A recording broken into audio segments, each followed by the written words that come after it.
Welcome to Nursing School Explained. In this video on how to drop medication with a blunt cannula. And so we usually have the option of some syringes that already have needles attached, or using an 18 gauge needle to drop medications from a regular vial. However, there's always a risk when there's a needle involved that you are going to poke yourself. Something is going to happen with that sharps. So there are these what's called plastic blunt cannulas, and they look very similar to a needle. However, they are just blunt, like the name says, and they're made out of plastic.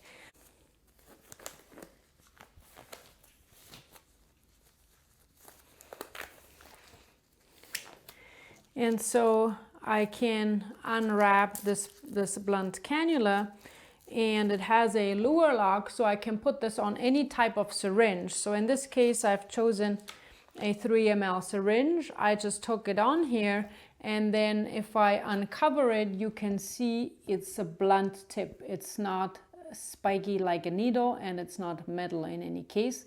So it's really more safer than a needle, and it's also definitely less of a risk of poking yourself, because even if you were to put that on your hand, it's not going to pierce the glove or your skin or anything like that. Clearly we want to avoid touching the tip, but it always helps to have that blunt tip. And then I would just use it as I would use it with any syringe to draw up medications.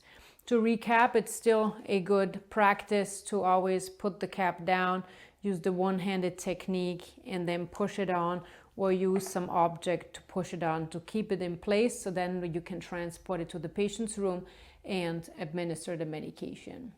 Thanks for watching this video. Also check out the other videos I have in the IV administration and medication administration playlists. Thanks for watching. See you soon.